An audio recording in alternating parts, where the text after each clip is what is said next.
I'm pretty excited about this one. I've just got, watching my head here, I've just got a delivery from Ruroc, and I'm excited to see what there is. Right, let's make some room. Ignoring all the filler down there. Oh, hang on. Hang on. What's this?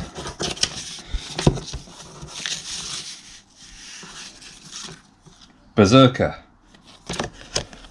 All will be revealed on July the 15th. Do not open until then. Really? Seriously? Ball bag.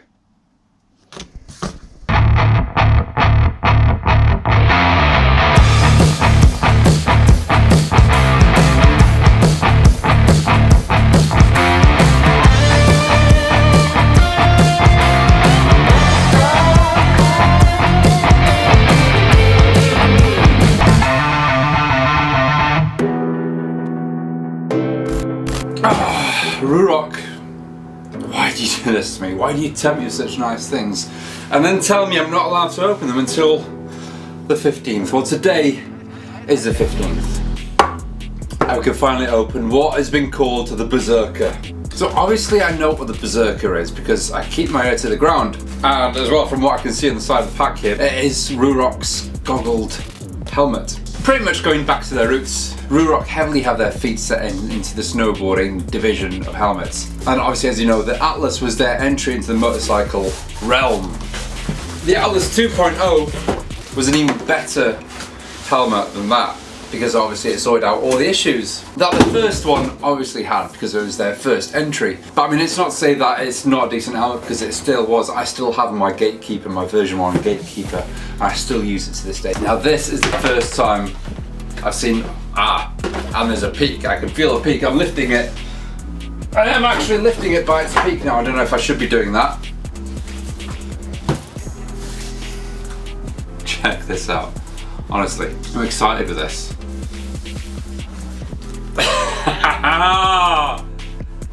Yes!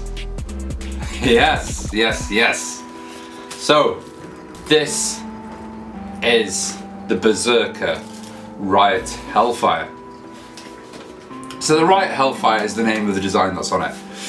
I know they come up with all sorts of designs, and in fact one of my favourites is the El Diablo. Rest assured I've got my name on one of those for sure. Look at this, hang on, there's something on the bottom here.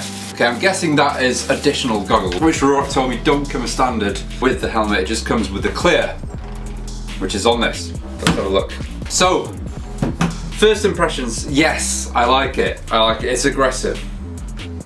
The goggles look really snug. There's a tight fit on this helmet. I mean, to me, it looks a lot like, kind of like an ATV, off-road, even a scrambler helmet, a motocross helmet. Motocross is my background, also my background riding, I should say. This is very much down my street. In fact, the design is a lot like my motocross gloves. I'll have to dig them out. It does go well with that. Really nice design, actually. This, of course, is the more subtle end of Ruroc designs. As you're probably well aware, Ruroc are quite adventurous with their designs. They're quite adventurous. This one's honed back a lot. It's quite reserved in that sense, but not to say that this design is absolutely awesome. It's just well thought out, well considered. You've even got the Ruroc logo at the back here, and it's got this honeycomb texture running through it. It's brilliant. But what this does do is allow the actual shape to stand out, the shape of the helmet and how it looks.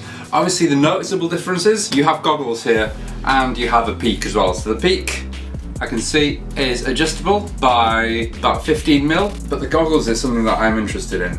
These look really snug on the helmet, and what I mean by that is if I put this to one side, I've got an old motocross helmet here with goggles, and as you can see, the goggles sit pretty much on your face on these because it has a huge void. If I stick my hand there, it has a huge void between the mouth guard and the goggles. What is really nice with the Berserker is how integrated it all is. Look at that side profile. The goggles, like I said, sit on the helmet, so it's not going to be resting on your face, it's not going to be uncomfortable. Put this back. Now, I'm not by any means trying to compare this to a motocross helmet, because this obviously is a road legal helmet. I'd imagine that Ruroc did have road riding in mind when they designed this, but it's not to say that because of its styling and the peak and everything like that, using it on your scrambler or even an ATV or anything like that would definitely go down well with this. Let's look at the goggles. A nice strap holding your goggles in. What I really like is the name going through the side there. I guess you could wear this helmet without goggles even, if you want a bit of a breeze. That looks pretty awesome just on its own. I mean, I'd definitely do that. I'd definitely wear it without a visor or goggles. It looks like a pretty neat system. You've got a ventilation system at the top here, lets the air through. I'm guessing that is to clear up your visor as well. Let's take my cap off. It feels nice in your face. I can see that they've got like a 3-layered foam system here. The most important question is, what does it look like when it's on you? You know what, it feels really comfortable, and the goggles hardly touch my face. I can feel a little brush against my nose, but that's only the soft foam padding. I mean, that's not going to cause me any issues whatsoever. In fact, if I adjust it properly, no, it's clear on my nose now. That is really nice. Check that out. That is awesome. It does look like a proper Riot helmet, or even like a SWAT team helmet. That looks incredible. Going through the helmet itself, it looks like it's taken a lot of technology from the 2.0. It feels comfortable like the 2.0 does when you're sliding over your face. It has similar ventilation system here. On the inside, you've got an open and close shaft there, and on the bottom as well, I guess they've adopted the same kind of emergency cheek padding system that the 2.0 has, the Atlas 2.0. Little chin windbreaker down there. I guess what is different about this is the buckling system. So I'm going to call this the original buckling system to what you may find a lot of helmets, just the old loop it through, pull it through tight, rather than Ruroc's new system that they've been using. I have no idea why they would have changed that for this. Either way, it doesn't matter to me. As much as I like their other locking system, this, to me, standard across a lot of helmets. It isn't going to cause me any issues or cause concern or anything like that. It's just another system, another way of tying up your helmet. What is interesting though, is the fact that you can still use your shockwave system. Unscrew those, plug it in, there you go. So goggles, let's see what other goggles they've given me. I mean, it feels very thick. Ah, look at that, wow.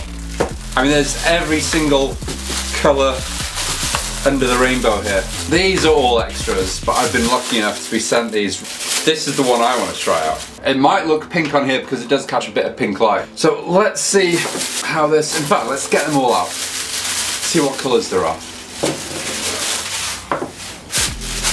Blue, red, blackout, which is a definite favourite of mine. That looks like an orange to me. Green, oh no, that's gold. Gold and green.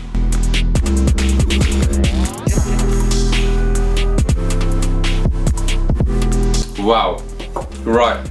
I guess let's see how easy it is to change the visor. Let's see, which one shall I use? I am gonna try, you know what, I'm gonna try the two that are my definite favourite, the red and the black. Now if it's anything like the Atlas 2.0, they'll have made it really easy for you to change. Right, I'm guessing undo these clips, both sides. I don't want to try, so it's a magnetic system, that's interesting. That's really clever actually. It just slots straight in. So let's try and put another one in. Let's put a black. Simple. That is literally a few seconds. Oh, look at that. That is mean. I guess you could do it without even taking your goggles off. If you just poke it out from the inside. Yes, you could change it. Simply drop it in. How neat is that? Now that, yes, now that is what I'm talking about.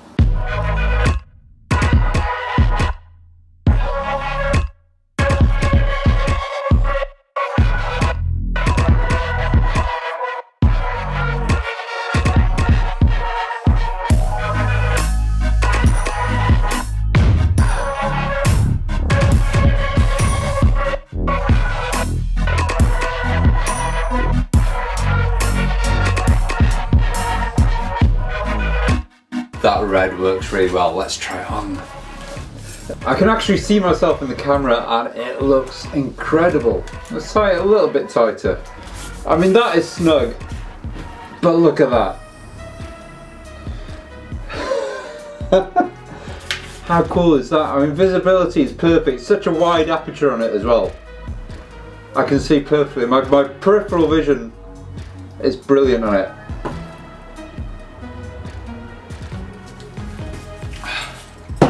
That is incredible.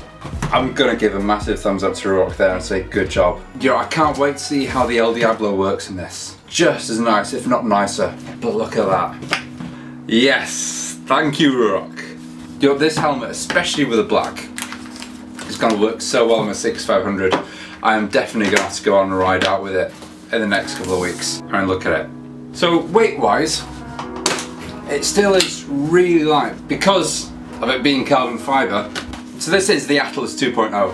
It feels marginally lighter, but I think the reason for that is the peak is an extra weight and the goggles themselves, they don't weigh anything significant. It just makes it a fractional bit heavier than what the Atlas 2.0 is. But I mean, that's nothing that you're going to quibble with because it's obviously expected that it's going to be a tiny bit of extra weight if you're adding stuff onto the helmet rather than just a visor. So the next coming weeks I will definitely take this out, put a shockwave system into it, but as far as unboxings go, I'm really excited with that. So coming up this week still, there'll be more Ducati Monster videos. We've got the fairing to put on that and a seat to shape as well, seat pan and foam to shape, and then it's down to stripping that down. So that is an exciting development of that, and there'll be more mongrel videos as well. So until then, check out this helmet online, see what designs they've got on there. I mean, I'm going to do exactly that because hopefully it'll all be revealed today so we can see exactly what styles we can buy this in. So until I see you at the next video, bye bye.